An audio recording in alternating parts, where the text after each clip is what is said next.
नमस्कार, पाठशाला की वीकेंड वाली एक्स्ट्रा क्लास में आपका स्वागत। मैं हूं सुशांत सिन्हा। देश में आजकल विपक्ष एक अलग ही नैरेटिव सेट करने में जुटा है।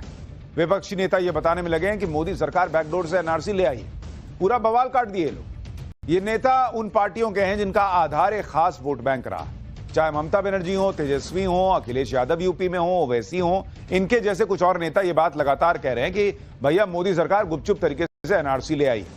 बिहार में यही नैरेटिव चल रहा है क्योंकि वहां चुनाव है और वहां चुनाव आयोग जो है वो नए सिरे से मतदाता सूची बना रहा है। बंगाल में ममता बोल रही है कि क्योंकि बंगाल में अगले साल चुनाव है तो वहां भी यही होगा। क्या वाकई देश में मोदी सरकार बैकडोर से एनआरसी इंप्लीमेंट कर रही है, जैसा कि कई विपक्षी नेता मंच से कह रहे हैं? किस आधार पर यह नैरेटिव बनाया जा रहा है? क्यों कुछ एक्सपर्ट ये कह रहे हैं कि झूठ के प्रोपेगेंडा का छोटा ही सही एक पॉजिटिव असर चूंकि विपक्ष लोकसभा चुनाव में देख चुका, लिहाजा फिर से काट के हांडी चढ़ाने का प्रयास कर रहे हैं? विपक्ष के इस नैरेटिव को लेकर ग्राउंड पर लोग क्या कह रहे हैं? क्यों इस नैरेटिव के पीछे वोट बैंक पॉलिटिक्स वाली हसरत दिख रही है? आज आपको सब बताऊंगा, लेकिन शुरुआत इस रिपोर्ट से। क्या चीज है सियासत भी कि जो नहीं है उसके होने का इशारा कर दे। हंगामा कुछ यूं करे कि आवाम का सच से ही किनारा कर दे। हिंदुस्तान की सियासत में एक नया शोर है विपक्ष का। एक पुराना मुद्दा नई शक्ल में आया है। इस बार विपक्षी राजनीति ने चुनाव आयोग के वोटर लिस्ट के दुरुस्तीकरण में एनआरसी का खौफ दिखाया है। They will not act for Bihar. Only 3 months are left. Whatever BJP will say, that they will follow. But for Bengal, they are targeting actual Bengal. It is dangerous. The plan is alarming for democracy. Is it NRC? Is it they are doing or working to establish the NRC? It is dangerous than NRC even. बिना आग के धुआं उठाना भी एक हुनर है। राजनीति में यह हुनर हर कोई आजमाता है। तो क्या चुनाव आयोग के वोटर वेरिफिकेशन वाले कदम पर भी यही हुनर आजमाया जा रहा है? बिना आग के धुआं उठाया जा रहा है। आखिर वोटर वेरिफिकेशन को एनआरसी से क्यों जोड़ा जा रहा है?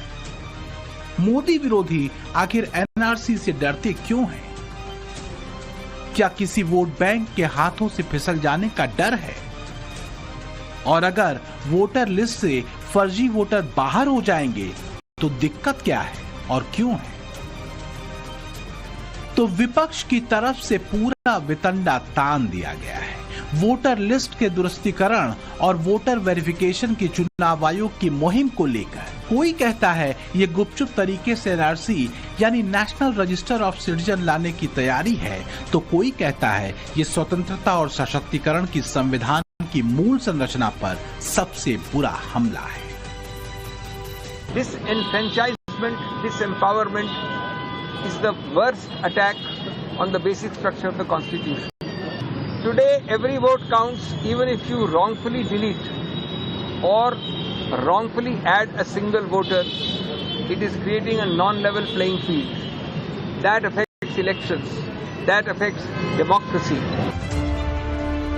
अब जरा ये समझिए कि बवाल शुरू हुआ कहां से और कैसे चुनाव आयोग के गंभीर कदम को एक अलग ही तरह के नैरेटिव से जोड़ने की कोशिश शुरू हो गई। ये मुद्दा है बिहार में हो रहे वोटर वेरिफिकेशन का।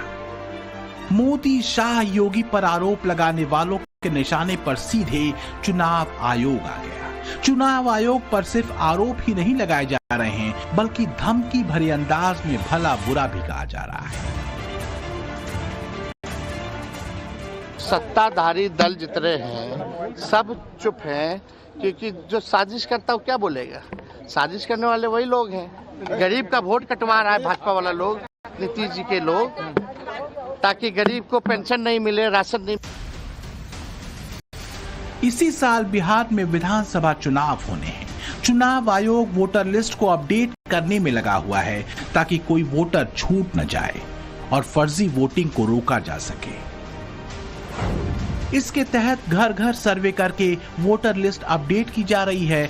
यह अभियान 25 जून से शुरू हुआ और 26 जुलाई तक चलेगा। इसके बाद 1 अगस्त को वोटर लिस्ट के ड्राफ्ट का प्रकाशन होगा। इसके बाद इसे लेकर दावे और आपत्तियों को 1 अगस्त से 1 सितंबर के बीच लिया जाएगा। 30 सितंबर को फाइनल वोटर लिस्ट का प्रकाशन होगा। तो जब से इलेक्शन कमीशन ने बिहार के चुनाव में वोटर लिस्ट के वेरिफिकेशन का अभियान शुरू किया, तब से बिहार से लेकर बंगाल तक, यूपी तक सब जगह की राजनीति में भूचाल आया हुआ है। विपक्ष इस अभियान पर सवाल उठाते हुए आरोप लगा रहा है कि इलेक्शन कमीशन का यह अभियान गरीब, पिछड़े, दलित वोटर्स के नाम वोटर लिस्ट से काटने की साजिश है। कोई विपक्ष का नेता तो कह रहा है कि वोटर लिस्ट बदलने के पीछे साजिश जो है वो विपक्ष को हराने की है। मैं आपको कैसे पता आपके ही वोटर का नाम कटेगा? ये कैसे पता? यानी इसका मतलब सबको सब पता कि कौन किसको वोट दिया है, उस हिसाब से नाम काट रहे हैं। उनके वोट बैंक को खत्म करने का आरोप लगा रहे विपक्ष। तो कोई ये नैरेटिव तेजी से फैला रहा है कि वोटर लिस्ट में सुधार प्रक्रिया तो बहाना है, असल में साजिश बैकडोर से एनआरसी लाकर इंप्लीमेंट करने की। आप समझ रहे हैं कि विपक्ष का पॉलिटिकल गेम किस लेवल पर चला गया है और एनआरसी वाली लाइन पर किसको भड़काने की कोशिश है। एनआरसी वाली लाइन पर बरगलाया और भड़काया किसको जाता रहा पता नहीं है। तो ये बात किसी से छुपी नहीं है कि देश के भीतर वोट बैंक को भड़काने के चक्कर में एनआरसी जैसे गंभीर कदम को कैसे एक पॉलिटिकल मुद्दा बना दिया गया। यही वजह है कि जब इस बार बिहार इलेक्शन से पहले वोटर लिस्ट को दुरुस्त करने का कदम चुनाव आयोग ने उठाया, तो इसे भी विपक्ष ने एनआरसी से ही जोड़ दिया। पश्चिम बंगाल की सीएम ममता बनर्जी ने सीधे सवाल तक पूछ लिया कि क्या चुनाव आयोग एनआरसी लागू करने के लिए काम कर रहा है। Is it NRC? Is it they are doing or working to establish the NRC? What is their intention? Please let us clarify. The intention, the deliberation, and whatever the impression we are having, एक क्या हो रहा है देश में। विपक्ष और vote bank की राजनीति करने वालों ने तो ऐसी छाती पीटी जैसे बवाल ही काट दिया हो चुनाव आयोग ने वोटर लिस्ट वेरिफिकेशन का फैसला लेकर। एनआरसी का शोर मचाते हुए सवाल सीधे तौर पर चुनाव आयोग की मंशा पर उठाए गए। ओवैसी ने एक्स पर पोस्ट किया कि निर्वाचन आयोग बिहार में गुप्त तरीके से एनआरसी लागू कर रहा है। वोटर लिस्ट में नाम दर्ज कराने के लिए अब हर नागरिक को दस्तावेजों के जरिए ये साबित करना होगा कि वो कब और कहां पैदा हुए थे, साथ ही ये भी कि उनके माता पिता कब और कहां पैदा हुए थे। एनआरसी वाली लाइन को ही आगे बढ़ाते ओवैसी ने सीमांचल का भी जिक्र किया, जहां पिछले विधानसभा चुनाव में उनको कुछ राजनीतिक आधार मिला था। उन्होंने लिखा कि बाढ़ प्रभावित सीमांचल क्षेत्र के लोग सबसे गरीब हैं। वो मुश्किल से दिन में 2 बार का खाना खा पाते हैं। ऐसे में उनसे ये अपेक्षा करना कि उनके पास अपने माता पिता के दस्तावेज होंगे, ये क्रूर मजाक है। अब सवाल ये है कि चुनाव आयोग की वोटर वेरिफिकेशन वाले कदम को विपक्ष एनआरसी से क्यों जोड़ रहा है? तो जवाब है एनआरसी की संवेदनशीलता। याद कीजिए, इसी एनआरसी और नागरिकता संशोधन कानून को लेकर पूरे देश में एक इकोसिस्टम ने मुसलमानों को खूब भड़काया था और बवाल काटा था। चुनावों से पहले एनआरसी के मुद्दे को छेड़कर क्या विपक्ष की कोशिश उसी राग को फिर से छेड़ने की है? विपक्ष की तरफ से आरोप ये भी लगाए जा रहे हैं कि चुनाव आयोग जो कर रहा है वो असंवैधानिक है। बिहार में वक्फ कानून के साथ साथ इंडी गठबंधन ने वोटर लिस्ट में रिवीजन के मुद्दे को भी पकड़ लिया। इस मुद्दे को सबसे पहले ममता बनर्जी ने उठाया और बंगाल में बैकडोर से एनआरसी लागू करने का माहौल बन रहा है, ऐसी बातें कह दी। फिर असदुद्दीन ओवैसी ने भी इसे एनआरसी लागू करने की साजिश बता दिया। आरजेडी भी इस मुद्दे पर माहौल बना रही है कि मोदी शाह जो है वो बैकडोर से चुनाव आयोग के माध्यम से एनआरसी ले आए। तेजस्वी यादव आरोप लगा रहे हैं कि प्रधानमंत्री नरेंद्र मोदी ने निर्वाचन आयोग को बिहार की समस्त मतदाता सूची को निरस्त कर केवल 25 दिन में 1987 से पूर्व के कागजी सबूतों के साथ नई मतदाता सूची बनाने का निर्देश दिया है। आरजेडी का आरोप है कि चुनावी हार की बौखलाहट में बीजेपी अब बिहार और बिहारियों से मतदान का अधिकार छीनने का षड्यंत्र कर रही है। एक बार तेजस्वी यादव क्या कह रहे हैं सुन लीजिए, फिर आपको बिहार में वोटर लिस्ट के मुद्दे का सच क्या है, क्या वाकई बैकडोर से एनआरसी आ गई है, सारे फैक्ट्स बताता हूं। हम सबके गरीब, पिछड़ा, दलित, अति पिछड़ा, अल्पसंख्यक समाज के गरीबों का वोट का अधिकार भी छीनने का काम करने जा रही है। अभी नया इलेक्शन कमीशन का नोटिफिकेशन आया है कि 8 करोड़ वोटर का फिर से वो नया सूची बनाने जा रहे हैं। आप लोग सचेत रहिएगा, ध्यान रखिएगा कि वोटर लिस्ट से किसी का नाम हटे ना। ये बड़ी साजिश है। चुनाव आयोग के एक्शन को लेकर इंडी गठबंधन माहौल बना रहा है कि मानो चुनाव आयोग चोरी छिपे सरकार के कहने पर कोई ऐसा काम कर रहा है जो इस देश में कभी नहीं हुआ और जो उसे कभी करना भी नहीं चाहिए, और शायद उसके पास पावर भी ना।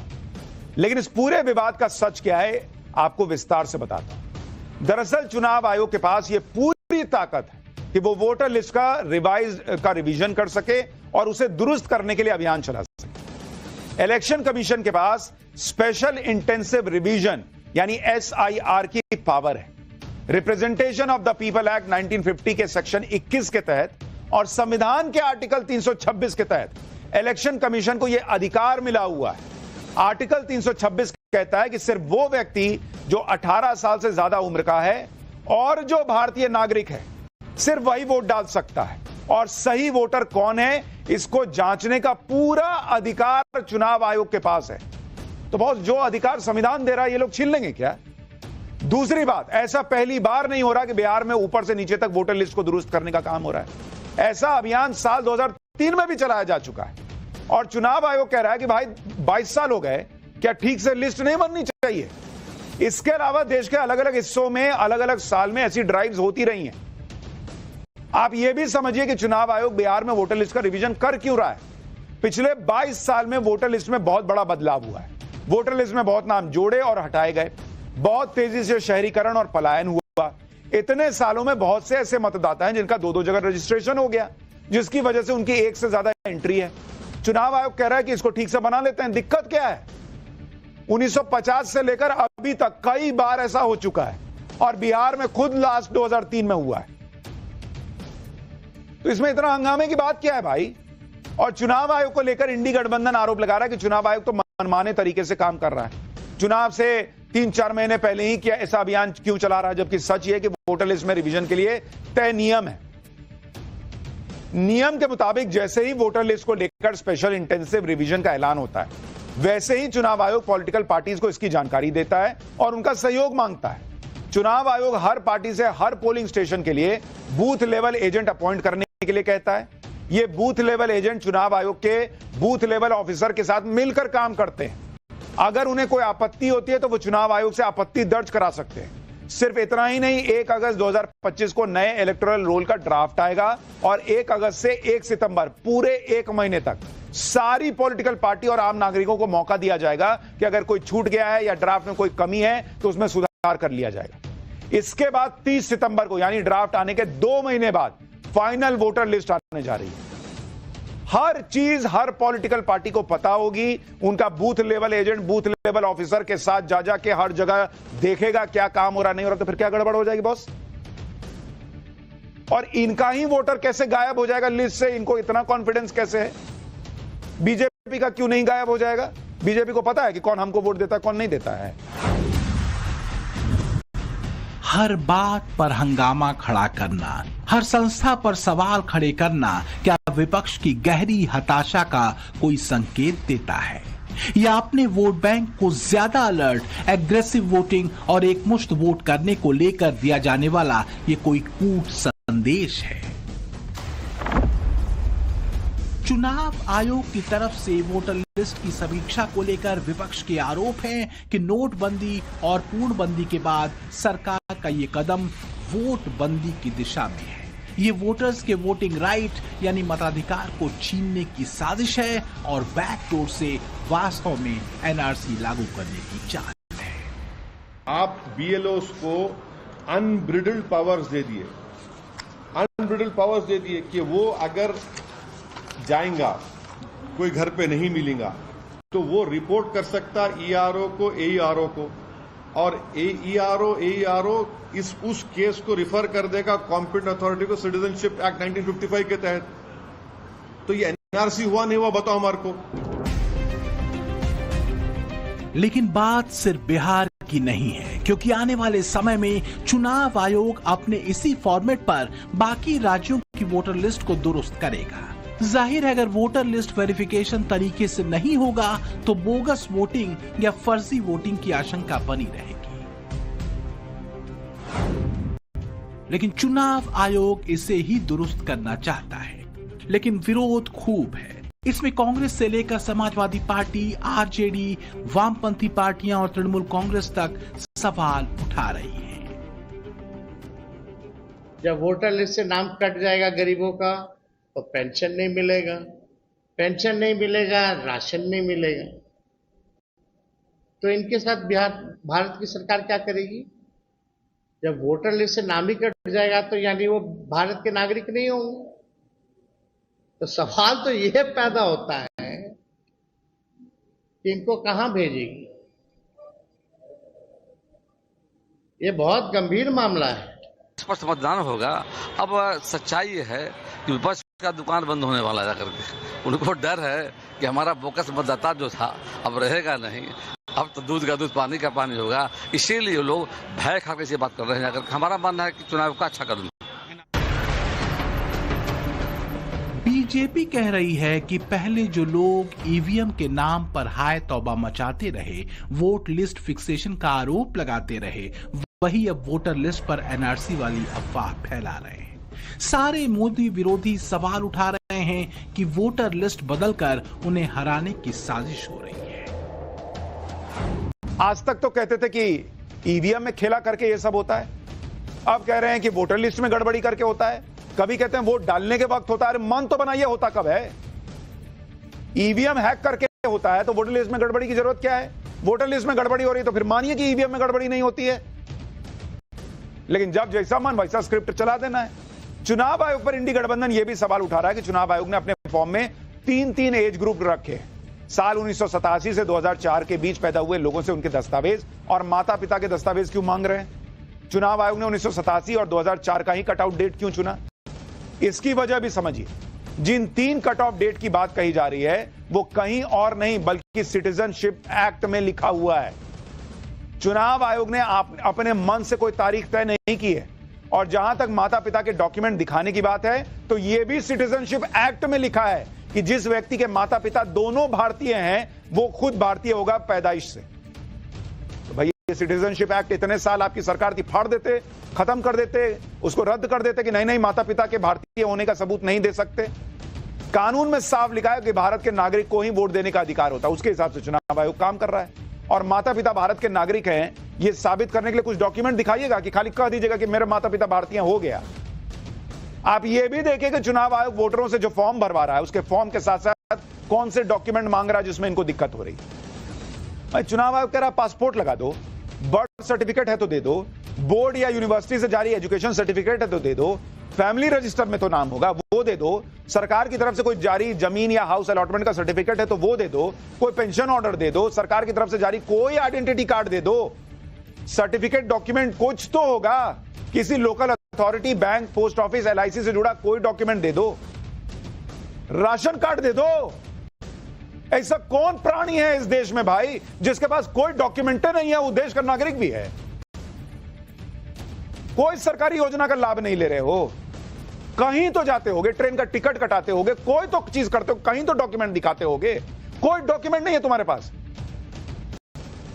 ऐसे कैसे चल रहा है भाई? और ये इतना लिस्ट दिया हुआ कि इसमें से कुछ दे दो सब मान लेंगे, लेकिन नहीं।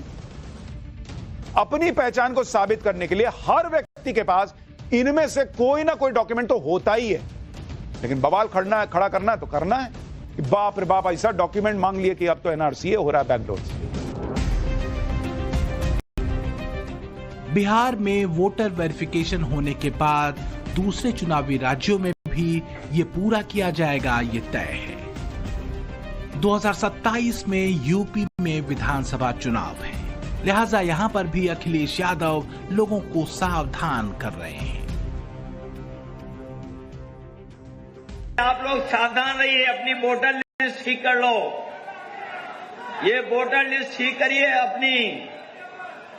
अभी हमने सुना है कि बिहार में 1 लाख वॉलंटियर तैयार किए उन्होंने, वोट बढ़वाने के लिए, वोट घटवाने के लिए 1 लाख वॉलंटियर। वोटर लिस्ट एक तरीके से नई बनेगी, ये तैयारी कर रहे हैं बेईमानी की। लंबा सत्ता वनवास बड़ा बेचैन कर देता है, बेचैनियां काटे नहीं करती। तो क्या एनआरसी का शोर वास्तव में हर चुनावी मौसम से पहले हार के बहाने खोजने की विपक्षी प्रक्रिया का हिस्सा है? वैसे भी कथित सेकुलर पार्टियों के लिए एनआरसी वो राग है जो चुनावी माहौल में वोट बैंक को एकमुश्त करता रहा है। सेकुलरिज्म के नाम पर मजहबी लाइन की पॉलिटिक्स खूब कसी जाती रही है। अब आपको यह भी समझना चाहिए कि जिस एनआरसी को लेकर इतना बवाल काटा जाता रहा है वो क्या है। देखिए, एनआरसी होता है नेशनल रजिस्टर ऑफ सिटीजन्स, यानी इसे आप एक तरह से वैध दस्तावेज मान सकते हैं कि भाई जिसका नाम इस रजिस्टर में है वो इस देश का नागरिक। इससे एक फायदा होता है कि देश के भीतर मौजूद घुसपैठियों और शरणार्थियों का भी पता चल जाता है। तो एनआरसी आगे तो दिक्कत क्या है। लेकिन बीते कुछ सालों में विपक्ष ने एक वोट बैंक की राजनीति में ऐसा प्रोपेगेंडा फैलाया और लोगों को भरमाया कि एनआरसी का नाम आते ही वोट बैंक भड़क जाता है, और अगर वोट बैंक मौजूदा सरकार से भड़केगा तो जाहिर फायदा विपक्ष का होगा। यह तो एक बात हुई। अब दूसरी बात की, क्या वोटर लिस्ट का रिवीजन वास्तव में एनआरसी है जैसा विपक्ष कह रहा, आरोप लगा रहा है? तो भाई ये कोई कैसे कह सकता है, क्योंकि चुनाव आयोग ने वोटर लिस्ट में शामिल होने के लिए 11 दस्तावेजों में से कोई एक दस्तावेज दिखाने को कहा है, और इन दस्तावेजों में जन्म प्रमाण पत्र से लेकर जाति प्रमाण पत्र जैसे तमाम दस्तावेज हैं जो हर किसी के पास होते हैं, सरकारी योजना का फायदा लेते होंगे। कोई डॉक्यूमेंट ही नहीं है आपके पास। लेकिन हां, इससे एक बात तो होगी कि फर्जी वोटर्स का पता चल जाएगा। ये एक वोटर जो 2 जगह 3 जगह जाकर वोट करता था वो नहीं हो पाएगा, और इसीलिए क्या विपक्ष के पेट के दर्द की यह वजह बना हुआ है। अब जो विपक्षी पार्टियां चुनाव आयोग के इस कदम पर संदेह जता रही हैं, या जो वोटर लिस्ट के पुनरीक्षण को बैकडोर से लाई जाने वाली एनआरसी बता रही हैं, जो ये दावा कर रहे हैं कि इसका मकसद वोटर्स के मताधिकार को छीनना है, सवाल उनसे है कि क्या चुनाव आयोग की प्रक्रिया सिर्फ एक खास वोट बैंक के लिए है या फिर सारे वोटर्स के लिए? अगर दावा यह किया जा रहा है कि दस्तावेजों का जुगाड़ लोगों के लिए मुश्किल होगा, तो ये तो सबके लिए होगा ना। फिर चाहे वो वोटर विपक्षी पार्टियों का हो या फिर बीजेपी का। इसलिए सवाल है कि कहीं फर्जी वोट बैंक के खिसक जाने की चिंता तो नहीं हो रही विपक्ष को। रही बात एनआरसी की, तो उसका लक्ष्य अवैध नागरिकों की पहचान करना है, विदेशी घुसपैठ को रोकना है, राष्ट्र की सुरक्षा को मजबूत करना है। लेकिन विपक्ष एनआरसी को सीधे मुसलमानों से जोड़ता रहा है। ये बात तेजी से फैलाई जाती रही है कि सीएए एनआरसी के जरिए मोदी सरकार मुसलमानों की नागरिकता छीनना चाहती है। सीएए तो लागू हो चुका है, अब एनआरसी पर वितंडा तान करके मुसलमानों को एक बार फिर भड़काने की कोशिश तो नहीं हो रही। मुसलमान के विरोधी नहीं है, ये मुसलमान के हार में सनातन की संस्कृति को मिटाना चाहते हैं। ये मुसलमान के नाम में दलित आदिवासी के अधिकार को छीनना चाहते हैं।